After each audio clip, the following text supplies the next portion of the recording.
Cordial saludo. En el día de hoy me encuentro con el licenciado en Ciencias Sociales, el profesor Pablo Contreras. El objetivo de esta entrevista es analizar el impacto de la globalización en lo económico y demográfico.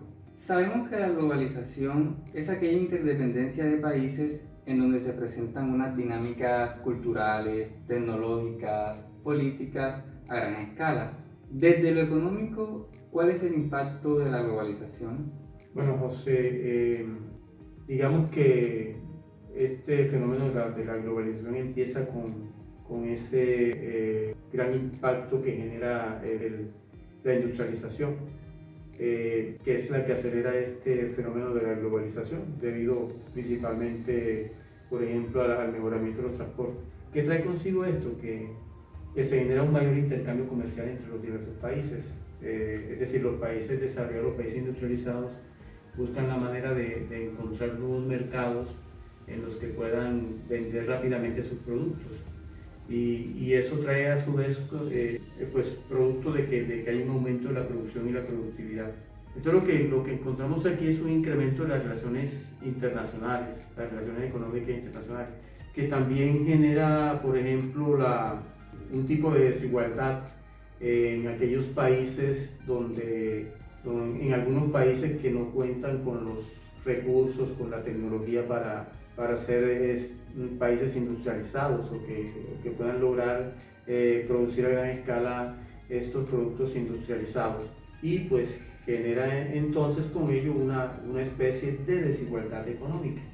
Así como usted comenta, se han fortalecido las relaciones internacionales y al fortalecerse esas relaciones, pues las dinámicas económicas pues entran en un auge. ¿Cree usted que las TIC han sido influyentes en esto?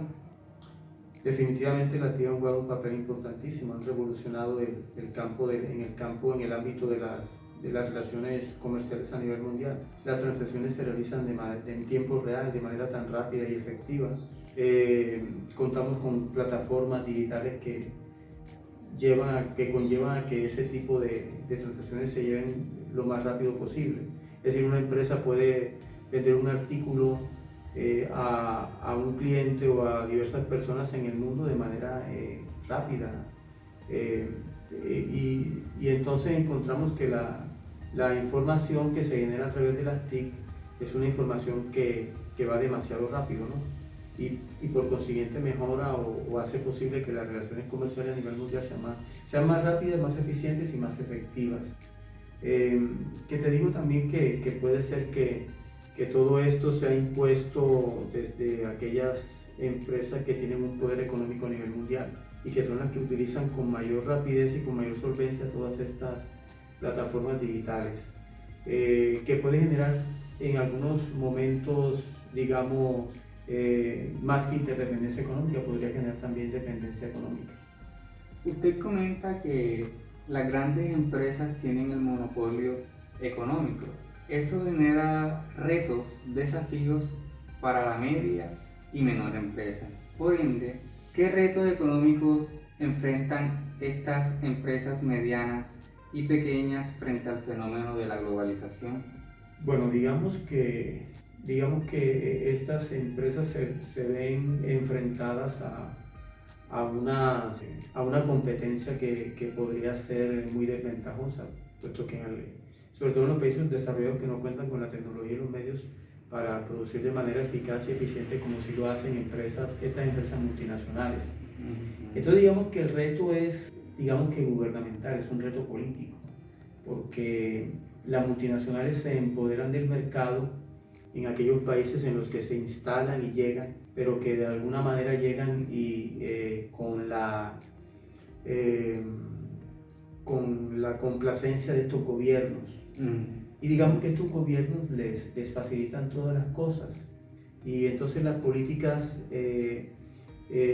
al contrario de poder promover o incentivar la pequeña y mediana empresa en sus países, pues, lo que se nota aquí es cómo protegen estas políticas la inserción de esas multinacionales en sus regiones, en sus estados, en sus localidades, que trae consigo, por ejemplo, el abaratamiento de la mano de obra, la explotación de los recursos naturales en estos países por parte de las multinacionales, inclusive sin pagar impuestos, todo gratis, es decir, todo casi que gratis. Entonces, la pequeña y mediana empresa, no digamos tanto que el reto que ellas como tal que tienen en sí es de poder contar con unos recursos apropiados, una tecnología apropiada, pero si el gobierno, las políticas no se lo permiten, no pueden contar con su respaldo, entonces vemos que el reto aquí es enorme y digamos que el reto aquí es político, más que de las mismas empresas de esta categoría a la que tú te refieres. Sí, con todo lo mencionado, pues lo económico en este contexto de globalización debe verse desde los derechos humanos para respetar las libertades, y con lo que estamos conversando analizamos que lo económico se ha intensificado con este proceso de globalización. Ahora vamos a entrar al campo de lo demográfico. ¿Cómo lo demográfico se maneja, se ve en este contexto de globalización? Bueno, ¿cómo se ve la demografía con la globalización? Digamos que el crecimiento de la población en algunas regiones, disminución de población en otras regiones, hay una movilización, hay un incremento de la movilización de personas en el mundo.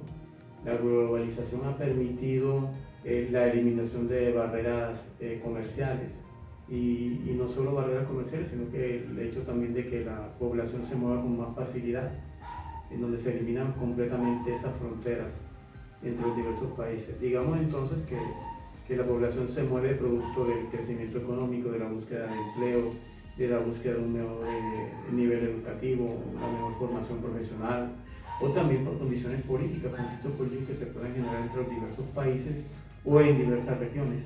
Entonces encontramos cómo la globalización influye directamente en el campo de la demografía, en el hecho de que hay un aumento o un incremento de la movilización de población en el mundo.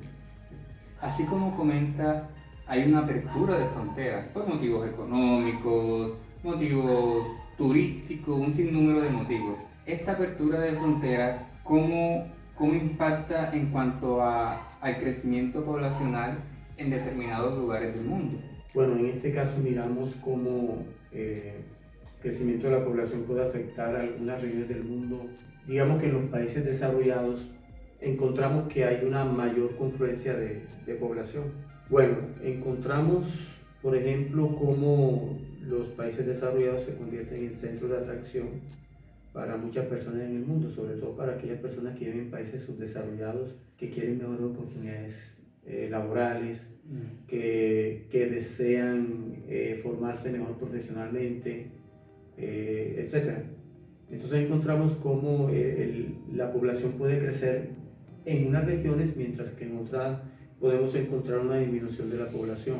Las ciudades, por ejemplo, las ciudades como son el motor de la producción industrial, como son el motor de las actividades financieras y son el motor también de la formación y de la educación, entonces se convierten en un centro para que la población llegue, para que muchas personas puedan llegar allí. Entonces encontramos cómo las ciudades crecen, las zonas rurales en algunos países, sobre todo los subdesarrollados, encontramos cómo las zonas rurales disminuyen, cómo los países desarrollados captan mayor población en el mundo, mientras que países subdesarrollados encontramos como una disparidad demográfica en cuanto a razón de lo económico a nivel mundial, producto de la globalización. Usted comenta que la ciudad es el motor, entonces se puede decir que la globalización concentra a las personas en lo urbano más que en lo rural. Definitivamente. Las grandes ciudades son eso, ¿no? Son el atractivo, es donde se generan las actividades financieras, es donde se llevan a cabo todo ese tipo de actividades que se requieren para el desarrollo. Es decir, las ciudades son el motor digamos que del desarrollo financiero, del desarrollo económico a nivel mundial.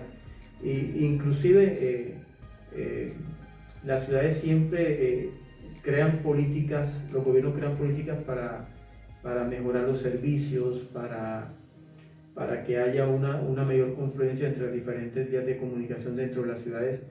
Inclusive llegamos a hablar ya no de ciudades, sino que hablamos también de megaciudades, como el caso de Tokio, por ejemplo, como el caso de Nueva York y otras ciudades en el mundo que al capturar gran población del mundo requieren o inevitablemente tienen que crecer. Entonces digamos que hoy en el mundo, en el mundo moderno, en el mundo contemporáneo, en el mundo de la globalización, hablamos de que las grandes actividades están concentradas en las ciudades. Exactamente. Y vemos que el ámbito económico y demográfico no están distantes. Entonces, ¿cómo ve usted esa relación economía-demografía en este contexto de globalización, profundizando pues lo del flujo migratorio, lo de la productividad económica? ¿Cómo es esa relación en sí, economía-demografía? Precisamente eso, que a mayor crecimiento económico, mayor desarrollo económico en un país, en un estado, en una ciudad, genera crecimiento de población o genera que haya más captura de población. O se puede dar el caso también, por ejemplo, en los países desarrollados en donde la población juvenil puede decrecer mientras que la población envejecida aumenta. Y sucede también en los países subdesarrollados en donde encontramos que hay altas tasas de natalidad en donde la población juvenil aumenta y por las razones de esperanza de vida que son menores, las expectativas de vida son menores en los países subdesarrollados, encontramos que el envejecimiento de la población es menor. Eso puede estar determinado, por ejemplo, por el sistema de salud, los requerimientos y el abastecimiento de los servicios para la población. Entonces, donde hay mayor desarrollo económico, habrá mayores posibilidades de suplir las necesidades de la población. Eso sucede en los países desarrollados. En los países subdesarrollados sucede todo lo contrario. Entonces podemos encontrar altas tasas de natalidad en unas partes del mundo y en otras regiones podemos encontrar unas bajas tasas de natalidad. Entonces tú ves ahí cómo se relaciona lo económico y lo demográfico en un contexto globalizado. Exactamente. Usted comentaba acerca del crecimiento poblacional juvenil. Cuando un país tiene altas tasas de natalidad, donde tiene una considerable población juvenil, ¿cree usted que está en una buena vía económica, en una buena base económica? Digamos que en los países donde hay gran porcentaje de población joven, es un país que cuenta con mayores oportunidades porque cuenta con población que se encuentra activa, que tiene la fuerza física y también mental para el trabajo. Eso debería, en teoría debería generar mayor producción, generar desarrollo económico. Eso no sucede en los países subdesarrollados. Tú vas a encontrar en países subdesarrollados que hay mayoría de población juvenil, pero que no encontramos el desarrollo económico, pero ya no depende del crecimiento aquí de la población, sino que depende más bien de las políticas del Estado. O sea, encontramos dos cosas: la población juvenil se convierte en un factor fundamental para el crecimiento económico, o sea, es una ventaja enorme porque hay mayor población juvenil. Sin embargo, esa misma población juvenil puede ejercer presión sobre el sistema, que puede ser educativo, que puede ser laboral, que puede ser educativo, laboral, económico. Entonces el Estado es quien tiene allí el reto a través de políticas, hacer posible que esa población juvenil pueda determinar un crecimiento económico. Claro, ese crecimiento económico es determinante en un país cuando se priorizan políticas a favor de emplear a esta población. Ahora, en contraste, ¿cómo ve usted aquellos países que su población está envejecida? ¿Cómo esto impacta en lo económico? Digamos que el sistema requerirá entonces de suplir las demandas de esta población envejecida, lo que requiere a largo, mediano y largo plazo, lo que se requiere para estas personas El sector productivo entonces, al tener mayor población joven y al bajar las tasas de natalidad y quedarse con menor población juvenil para el desarrollo económico, entonces, ¿qué hacen estos países? Demanda entonces, requiere entonces de personas jóvenes de otros países, es decir, que incentivan aquí las migraciones, que vengan personas de otros países a que puedan colaborar o aportar para el crecimiento de la economía. Entonces, digamos que cuando hablamos del envejecimiento de la población, podríamos hablar en términos, nos puede llevar al caso de que puede ser el resultado del crecimiento económico, claro, porque el crecimiento económico genera mayor esperanza de vida, mayor expectativa y amplía la edad de las personas para morir, porque hay mejor calidad. Sin embargo, las políticas conllevan a que haya bajas tasas de natalidad, y al encontrar bajas tasas de natalidad en todos estos países encontramos un bajo porcentaje de población juvenil nacionales. Entonces requieren, por consiguiente, lo que te decía al principio, de incentivar políticas que conlleven a atraer personas jóvenes de otros países para aportar al desarrollo económico, para continuar con ese desarrollo económico. Ok, sí, vemos que los impactos poblacionales impactan lo económico, pero todo recae en la planificación. ¿Cómo planificamos esa relación economía-demografía para que se solidifique el avance integral de cada país? Ahora, en relación con... Hay muchos autores que hablan acerca de la globalización. Dentro de ellos tenemos a James Middleman, profesor de Relaciones Internacionales, un profesor estadounidense que conoce ampliamente todas estas dinámicas de globalización. Él expresa: la globalización es una fusión de procesos transnacionales y estructuras domésticas que permiten que la economía, la política, la cultura y la ideología de un país penetre en otro. Esto quiere decir que, según Middleman, el pensamiento de un país en este contexto de globalización puede permear en diversos países y puede influir en la manera en que otro país pueda pensar, pueda actuar. ¿Qué piensa usted al respecto? Bueno, evidentemente del autor que citas es inevitablemente real, es una realidad, o sea, es una certeza. Las políticas en el mundo entero dadas por la globalización son llevadas a cabo por países fundamentalmente o potencialmente desarrollados. Y ellos imponen las políticas, las reglas de juego de las relaciones comerciales, las relaciones que deben darse y cómo deben darse en el mundo. Ellos disponen de todo eso. Obviamente que en las relaciones que ellos mantienen con los diversos países, sobre todo los subdesarrollados, en donde encuentran mano de obra barata, en donde encuentran los recursos que necesitan para sus industrias, entonces allí encuentran la manera como instalarse de manera, digamos que casi gratuita, sin pagar absolutamente nada, que es muy cómodo para todos ellos.